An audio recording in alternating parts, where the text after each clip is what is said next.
안녕하십니까. 강남이 온다 시간이 다시 돌아왔습니다.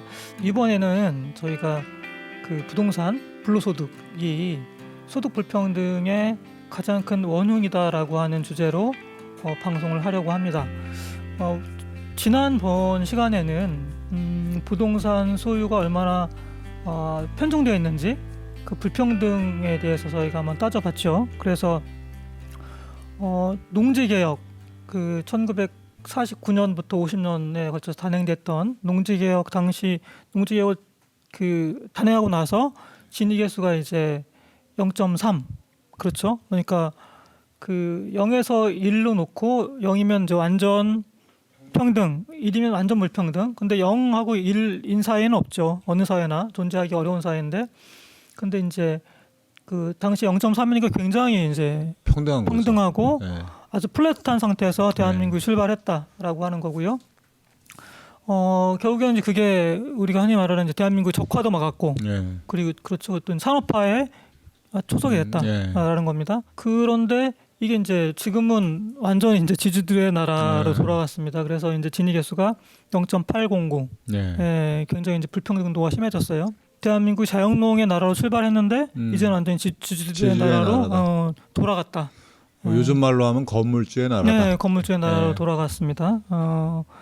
거기 이제 지난번 저희가 촬영을 하고 올린 동영상을 보니까 거기에는 이제 댓글들이 이제 비난 일색이더라고요. 그래요. 예, 뭐 북한 가서 살아라 그렇게 처리하면 공산 지주의 나라지 그러면 자본주의가 뭐 이런 식의 뭐 이제 무식해서 그런 거죠. 사실은 무식하거나 아니면 이제 뭐 그런 건 아니면 땅이 있거나 이런 사람들이 그러는 것 같은데요. 제대로 알면은 그렇게 얘기를 안 할 그렇습니다. 겁니다. 자본주의 시장 경제에 대해서 완전히 이제 몰이해하고 또 이제 알고 싶어하지도 않는 거죠. 자, 그렇고요. 그다음에 지금 또 충격적인 실상이 개인이 소유한 토지, 이 사유지죠. 이게 1%가 이제 무려 53.6%를 가지고 있고 10%는 96.5%. 그러니까 10%가 다 갖고 있는 거죠. 사실상 그런 거고 토지가 하나도 없는 세대가 이제 38.7% 정도 되는 것 같습니다. 그래서 토지 소유의 어떤 편중도, 불평등도가 이제 극심하게 이를 데 없다라는 거죠. 그러니까 뭐 저희가 뭐 최근에 뭐 정말 뭐 그 실감하고 있습니다만은 2001년 정도부터 이제 부동산 특기가 굉장히 극심했었죠.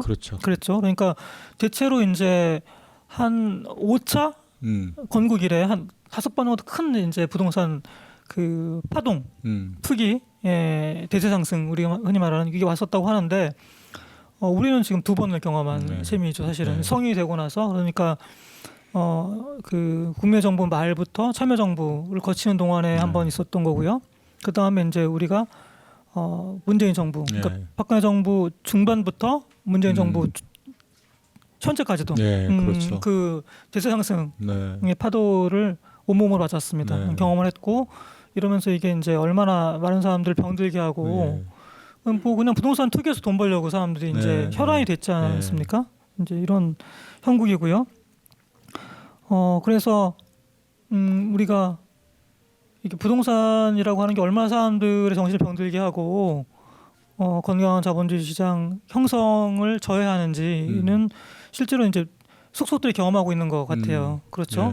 아니 그도 그럴 게 서울에 아파트 한 채 그냥 갖고 있다가 이제 가격이 2배, 3배 오른 거지 않습니까? 지난 한 6, 7년 동안에 이러면 뭐 이 사람들은 거부가 된 거예요. 쉽게 말하자면. 그러니 당연히 투기를 안 할 수가 없죠. 그걸 경험하면은 그 맛을 잊을 수가 없을 것 같아요. 절대 못 잊을 것 같아요.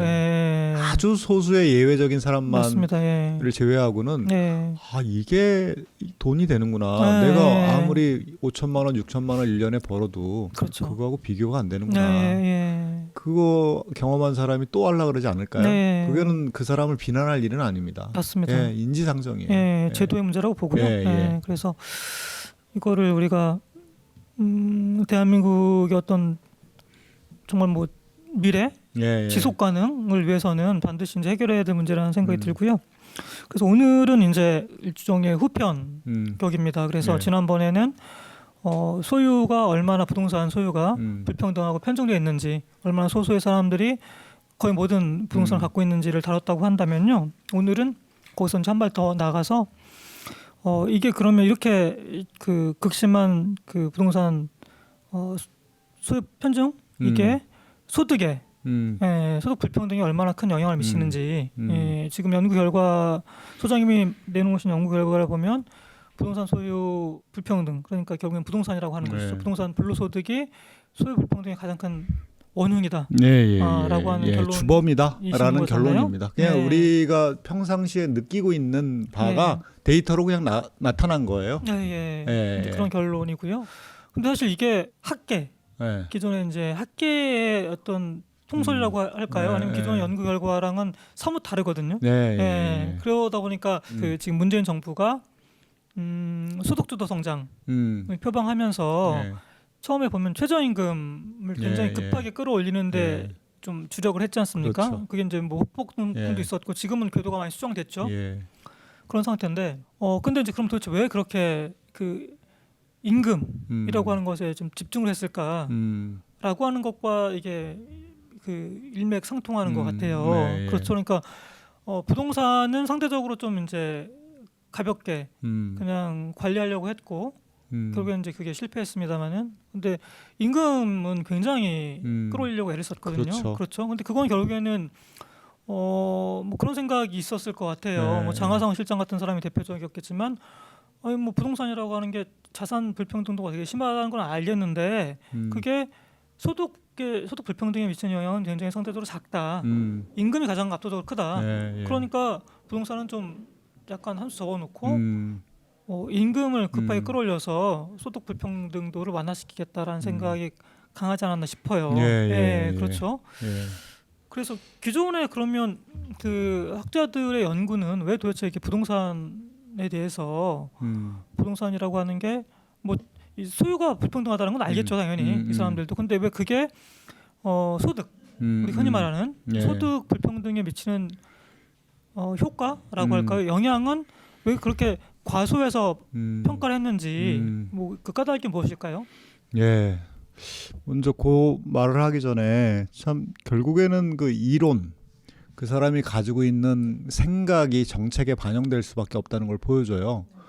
그 장하성 실장은 자기가 써놓은 책에 그분이 써놓은 책에 보면은 부동산 말씀하신 것처럼 부동산 소유 불평등 심하지. 그러나 거기서 발생하는 소득이 얼마 안 돼. 그러니 소득 불평등에 기껏해야 뭐 1% 내지 3%밖에 영향을 안 줘. 그걸 가지고 뭘 그래. 사이즈로 봐봐. 임금이 한참 커. 그리고 임금은 양을 늘리면 뭐 하위 계층이 받는 임금의 규모를 늘려버리면 결국은 불평등이 줄어들 거라고 하는 그 이론에 기초한 거예요. 근데 그분이 이제 왜 그러면은 현실 사람들은 부동산 때문에 이게 우리가 불평등이 심해진 거 아니야?라고 다 느끼고 있어요. 그렇죠. 그러면 장하성 실장의 인식이 맞는 건지 또 장하성 실장뿐만 아니라 대부분의 부동산 연구하는 사람들도 지금 부소장님이 말씀하신 거하고 비슷해요. 소유 불평등 심한 거는 사실이다. 소득이 얼마 안 된다. 그럼 왜 소득이 얼마 안 된다고 얘기하느냐? 그러면은 이제 이분들이 가지고 이제 이렇게 좀 다루는 데이터가 이제 전수조사를 한 게 아니고요. 표본 조사를 해가지고 해요. 가구의 소득이 얼마인지 매년마다 이제 패널 데이터를 정부가 생산합니다. 국책연구소에서 생산하는데 그러면 이제 이러는 거예요. 이태경 씨는 집을 얼마 소유하고 있죠? 뭐 시가가 지금 6억입니다. 뭐 임대소득이 있나요? 사실은 한 1,000만 원 임대소득이 있는데 1,000만 원이라고 얘기하기 좀 그렇잖아요. 그렇죠. 한 뭐 400만 원 있는데요. 그렇죠. 과소보고를 하는 거죠. 뭐 진술은 신뢰할 수 없죠. 근데 그거에 기반해서 봐라. 부동산 소득이 얼마 안 돼. 부동산에서 나오는 소득이 얼마 안 돼. 그러니 이 가계의 소득 불평등에 별로 영향을 안 줘. 기껏해야 뭐 3%, 뭐 많으면 10%, 뭐 이 정도인 거예요. 근데 우리 일반인들이 느끼는 거는 부동산이 거의 전부다인 것처럼 느껴지잖아요. 그렇죠. 뭐 그냥 사실 경제라고 하면 부동산이 한 9할 이상 있죠. 사실 그렇게 느껴지죠. 일반 시민들은 그렇죠. 그래서 이 과소보고의 문제 그걸 가지고 데이터를 돌려보니 당연히 뻔한 결과가 나오는 거죠. 그러니까 이제 그 결과를 기반으로 해서 정책을 설계하니까 소득주도 성장을 그렇게 하는 끌고 간 거 아닌가. 예. 그런 생각이 듭니다. 뭐 사실은 이건 정부의 몫인데요. 사실은 그렇죠. 왜냐하면 가장 많은 데이터를 가지고 있고 그다음에 뭐 분석 툴도 압도적으로 뭐 정부가 그 동원할 수 있는 자원이 크니까 사실은 이거 정부해야 될 몫인데 참 안타까운 마음이 들고요. 뭐 그러니까 이제 소장님의 어떤 활약이라고 할까요? 이게 훨씬 더 빛난다는 생각은 들고요. 자, 그래서 지금 뭐 아무튼 기존 연구들은 부동산 그 소득 부동산에서 발생하는 소득이 얼마 안 된다라고 하는 거예요. 너무 적어서 결국엔 그게 전체적인 소득 불평등에 미치는 영향도 굉장히 미미하다. 적다. 극히 미미하다. 그러니까 상대적으로 그게 그러니까 자산이라고 하는 것 자체가 뭐 그건 뭐 통계가 명확히 나오니까 자산 분포가 부동산이라고 하는 게 뭐 토지와 건물이겠죠. 이게 뭐 굉장히 불평등하게 편제되어 있는 건 알겠다. 그러나 그거는 그냥 일종의 스탁이죠. 그건 그냥 멈춰 있는 거고 우리가 말하는 이제 플로어로 보면 그거는 이제 플로어는 매우 적다. 그래서 이게 거기서 발생하는 플로어가 너무 적기 때문에 이게 전체 소득의 뭐 소득은 굉장히 다양하지 않습니까? 임금 소득도 있고 뭐 사업 소득도 있고 굉장히 다양하단 말이죠. 기타 소득도 있고 뭐 이제 부동산 소득도 있고 그럴 텐데 여기에서 차지하는 포션은 매우 작다. 결국엔 따라서 이제 소득 전체 불평등에 미치는 그 기여도는 매우 적다라고 하는 결론인 거죠. 그렇죠. 가계 소득에서 가장 큰 비중이 뭐냐? 임금 소득이다. 그렇죠. 그러니까 임금 소득을 평등하게 만들어야 된다라고 맞습니다. 하는 생각을 자연스럽게 하게 되죠. 그래서 이제 결국에는 문재인 정부가 소득주도 성장을 한 것도 이게 그런 인식에 기반한 거예요. 그냥 뭐 대강한 것이 아니라 어쨌든 간에 명확한 어떤 이론적인 근거, 나름대로의 데이터에 그렇죠. 이제 기반해서 한 거죠. 자, 그렇습니다. 그리고 이제 우리가 이제 부동산 그럼 소득이라고 할 때 그 범주가 몇 개 있을 것 같아요. 그렇죠? 부동산 소득. 굉장히 사실은 이제 말이 쉽지 이게 뭐 따져 들어가면 쉬운 건 아닌데 부동산 소득의 범주가 몇 개 있을 텐데 뭐 어떻게 우리가 구분해 보면 좋고 어떤 그 범주를 선택하는 게 가장 그래도 현실에 가까운 것일까요? 부동산 소득이라고 하면 이제 매매 차익 그거를 이제 전문 용어로는 자본 이득이라고 불러요. 매매 차익하고 캐피탈 게인이라는 거죠. 임대 소득을 합치면 그게 부동산 소득이다라고 하는데 그러면 그 자본 이득이라고 하는 거는 매매 차익만 있는 게 아니고요. 매년마다 올라간 가치. 그러니까 그거를 잠재 자본 이득이라고 불러요. 그러니까 매년마다 올해는 지금 내 집이 3억이었는데 5억으로 올라갔어. 2억이 올라갔잖아요. 실제로 거래되는 건 매우 소수이고 현금은 내가 쥔 게 아니지만 그거를 이제 잠재 자본 이득이라고 하고 실제 팔아서 내 주머니에 넣었어. 그걸 실현됐다고 해서 실현 자본 이득이라고 불러요. 그리고 이제 그러니까 자본 이득에는 잠재 자본 이득, 실현 자본 이득이 있는 거고요. 임대 소득에서는 우리 흔히 말해서 임대 소득 하면은 그냥 남에게 빌려준 것만 임대 소득으로 생각하는데 그것뿐만 아니라 자기가 누리고 있는, 자기가 살고 있는 그 집, 또 자기가 지금 영업하고 있는 자기 소유의 건물 거기에서 발생하는 임대 소득을 귀속 임대 소득이라고 불러요. 근데 아니 뭐 내가 지금 뭐 현금으로 들어온 것도 아닌데 그렇죠. 플로어 건데 뭐 계좌에 꽂히는 게 아닌데 뭐 내가 뭐가 이게 소득이라는 거야 이렇게 얘기할 수 있는데 사실은 소득 불평등을 이렇게 소득 분포가 어떻게 됐는지를 규명하려고 하는 거는 사람과 사람 사이에 가게와 가게 사이에 경제력의 차이를 드러내려고 하는 거거든요. 얼마나 차이가 나느냐. 근데 예를 들어서 우리 부소장님의 저기 임금이 1년에 4천만 원이야. 저도 4천만 원이야. 근데 저는 자가 소유야.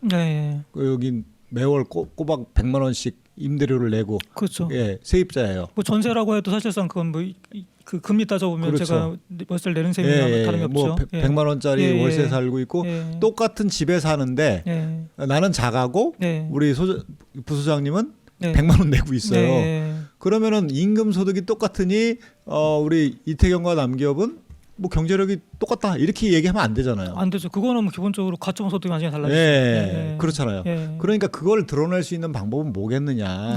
결국 내가 지금 살고 있는 이 자가 소유에서 발생하는 누구한테 빌려주면 받을 수 있는 임대 소득을 그걸 소득으로 잡아야 이태경과 남기업의 경제력 격차를 드러낼 수 있다. 그러니까 이제 약간 이제 사람들이 생각하는 거하고 임대소득이 다르죠. 거기에 임대소득에는 빌려준 것만이 아니라 자가 소유 부동산에서 발생하는 임대소득, 그걸 이제 귀속 임대소득이라고 불러요. 예, 그래서 자본이득에는 잠재자본이득, 실현자본이득, 또 임대소득에는 실제 빌려줘서 한 임대소득뿐만 아니라 그 자가 소유 부동산에서 자기가 발생하는 자기한테 주는 거죠. 그렇죠. 사실상 그거는 누구한테 빌려주면 받을 수 있는 거, 그것도 소득으로 잡아야 경제력의 격차를 정확하게 드러낼 수 있다라고 하는 겁니다. 보통 이제 귀속 임대소득은 보통 이제 시민들이 잘 이해를 못 하거든요. 그게 왜 임대소득이야? 뭐 이렇게 생각을 하는데 지금 이제 말씀하시는 거 설명 들으니까 굉장히 쉽게 이해가 되고요. 그리고 또 뭐가 있을까요? 그 두 개만 있을까요? 네, 그리고 순 임대소득이라고 우리가 정의를 했는데 그건 뭐냐면 우리가 불로소득, 부동산 불로소득이 있겠네요. 불로소득이라고 하면은 그 잠재, 그러니까 매각하지 않은 시세 차익은 그 매각이 안 됐기 때문에 불로소득이라고 부를 수도 있지만 예를 들어서 3억짜리가 5억으로 올랐다. 그럼 2억이 불로소득이 생겼네. 근데 아직 실현을 안 했어요. 그렇죠. 그 불로소득이라고 부르기가 좀 애매해요. 그래서 그냥 저 같은 경우는 이걸 이제 같이 했었던 이진수 연구원하고 저 같은 경우는 이제 매매 차익만 불로소득이라고 하자. 그리고 임대소득에서 모든 게 다 불로소득이 아니라 내가 샀을 때 샀잖아요. 부동산을 샀잖아요. 그렇죠. 매입을 하죠. 예, 그 만약에 3억에 샀다. 그럼 3억이라는 돈을 다른 데 투자했으면은 그 수익률, 기대 수익률이 있잖아요. 그렇죠. 평균 기대 수익률이 있다고요. 그거를 초과하는 부분만 불로소득이라고 임대소득에서 불로소득이라고 부르자. 모든 임대소득이 다 불로소득이 아니라 샀을 때의 평균 수익률을 초과하는 부분. 임대료는 계속 올라가잖아요. 그렇죠. 예. 그러니까 그것을 우리가 순 임대소득이라고 부르자 해가지고 매매 차익, 실현 자본이득하고 순 임대소득을 합치면 그것을 부동산 불로소득 그렇게 이제 정의를 했죠. 그러면 지금 설명을 들으면 결국에는 그 범주가 우리가 부동산 소득이라고 할 때 범주가 한 3개 정도 되는 것 같아요. 그래서 이제 가장 뭐라고 하면 좋을까요? 큰 의미에서 광의로 보면 잠재 자본이득. 이건 그냥 뭐 실제로 시장에서 보면 거래되는 뭐 토지나 건물이나 하여튼 엄청 많습니다만은 실제로 거래되는 그거는 굉장히 포션이 적잖아요. 적고 근데 이제 예컨대 어떤 아파트 단지에서 어떤 뭐 여러 평형으로 구성돼 있겠죠. 요즘은 대단지니까. 근데 이제 그 거래가 소수가 되지만 이게 예를 들어서 뭐 그 몇 억 그 전보다 몇 억 이상 그 가격이 체결됐다고 하면 전체적으로 이제 시가총액이 다 올라가는 효과가 나타나거든요. 그렇죠. 결국 이제 이런 게 잠재이죠. 그렇죠. 잠재 자본이득이고 그런 게. 그리고 이제 거기에 임대소득을 더한 겁니다. 근데 이건 뭐 이자 빼고 이런 거 아니고요. 그렇죠. 이게 이제 그 두 개를 더한 게 가장 큰 거죠. 부동산 소득 중에서. 이제 이건 아마 규모가 제일 클 것 같아요. 그럴 것 같고 그거보다 좀 작은 게 실현 자본이득. 이건 실제로 매각하는 거죠. 그렇죠. 그렇죠. 실제 매각이 일어나는 겁니다. 이걸 기준으로 한 거고 거기에 임대소득을 더한 거고요. 근데 이거는 이제 그거보다는 좀 규모가 작을 거고요. 가장 이제 그 규모가 사이즈가 작으면서 현실에 가장 가까운 거, 그렇죠?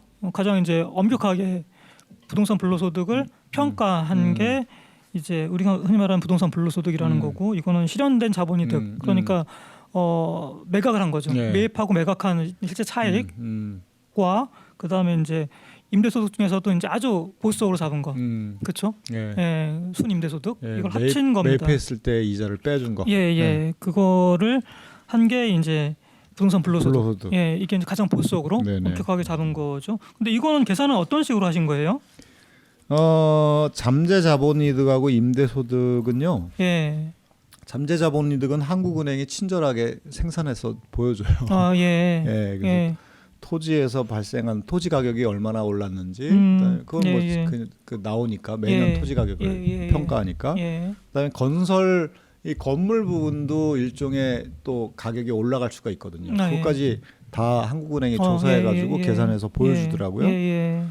그리고 임대소득은 이거는 감정평가협회가 그 이렇게 임대료율을 어떻게 해야 되는지를 해요. 그러니까 일반 건축물, 뭐 상가, 빌딩의 일반 건축물은 몇 프로를 적용하고 가액에, 그다음에 주택은 몇 프로를 적용하고 그 이외에 나머지 땅은 몇 프로 적용하고 그거를 적용했어요. 그러니까 감정평가협회에서 발표하는 거는 굉장히 보수적으로 하는 거죠. 그걸 적용했고, 그다음에 실현 자본이득은 이제 세 가지를 분류해서 토지하고 일반 건축물, 상가 건물하고 그다음에 이제 주택 이 세 가지를 해서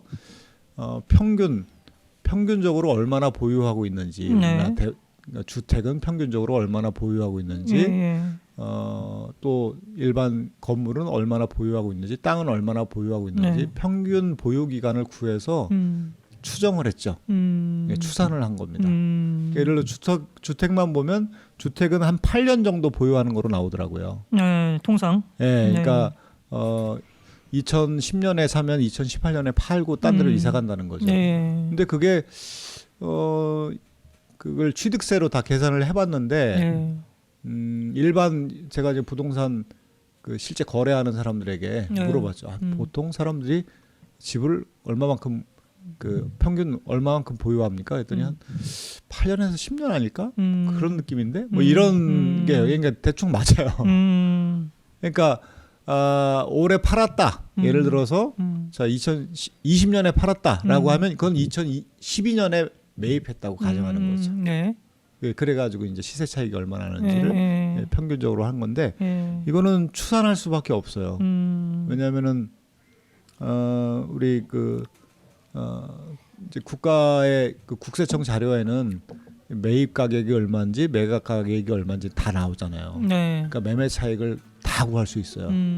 이건 추산이 아니라 그냥 통계로 작성할 수가 있어요. 근데 우리는 그걸 발표를 안 하니까 사실은 뭐 청와대에서 이거를 뭐 의지만 있으면 다 추산할 수, 통계를 작성할 수 있는데 그렇게 해서 했고 순임대소득은 이제 그 매입가의 이자를 빼준 거죠. 그래가지고 구했습니다. 굉장히 뭐 지난한 작업을 하신 것 같고요.